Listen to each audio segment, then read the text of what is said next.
The Promise Under the Mango Tree. When Anaya was a little girl, she lived in a small village with her grandparents. Her parents worked in the city and sent money home every month, but they could only visit a few times each year. Her grandfather, whom she called Dadu, was her world. Every morning he would take her hand and walk her to school, telling her stories about his own childhood, how he used to climb the big mango tree behind their house and sit on the highest branch to watch the sunrise. One evening, after dinner, Anaya asked, "Dadu, will you teach me how to climb the mango tree?" Dadu chuckled. "Of course, but only when you're a little taller." "Promise?" she asked, holding out her pinky finger. "Promise," he said, linking his little finger with hers. That promise became their special bond. Years passed, and Anaya grew taller and stronger, but Dadu grew older and weaker. His hair turned white and his hands began to tremble. Yet every evening, he still sat with her under the mango tree, telling her stories. When Anaya turned 12, she reminded him, "Dadu, you promised you would teach me to climb." He smiled sadly. "I remember, my child." One morning, that winter, Anaya woke up to find her grandmother crying. Dadu had fallen ill overnight.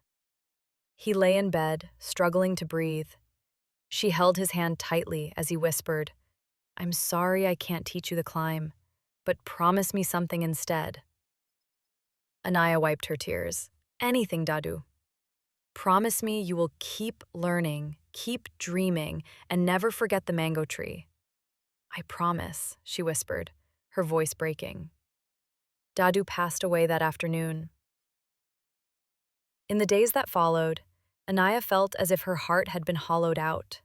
She would sit under the mango tree, staring up at the branches he once climbed. Sometimes, she closed her eyes and imagined he was still there, waving to her from the top. Her parents returned to the village for the funeral. They wanted to take Anaya back to the city, but she refused. "I need to finish the school year here," she said. In truth, she wasn't ready to leave the place where Dadu's memory lived in every corner. Every morning she studied hard, just as he'd wanted. Every evening she sat under the mango tree and read aloud her lessons, pretending Dadu was listening. One day, she decided she was finally ready to climb. She tied her shoes, wiped her palms on her skirt, and grabbed the lowest branch. Carefully, she pulled herself up. Higher and higher she went, until she reached the wide branch near the top, the one Dadu had loved most.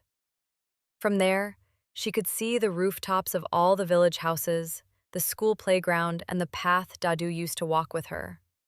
For the first time in months, she smiled. She felt closer to him than ever before. Years passed, and Anaya grew into a confident young woman. She won scholarships, went to college in the city, and became a teacher. But every summer, she returned to the village, to the old house, and the mango tree. One afternoon, as she sat under its shade, correcting her students' homework, a little boy from the neighborhood ran up to her. "Didi, can you teach me how to climb this tree?" he asked shyly. Anaya felt tears prick her eyes. She smiled and held out her pinky finger. "Promise you'll be careful?" He nodded, linking his little finger with hers. "Then let's begin," she said. As she helped him climb, she felt a warm breeze blow through the leaves, and for a moment she could almost hear Dadu's laughter among the branches. In that moment, she understood that some promises never die. They live on in our hearts, waiting for us to keep them again and again. Moral: the people we love shape who we become.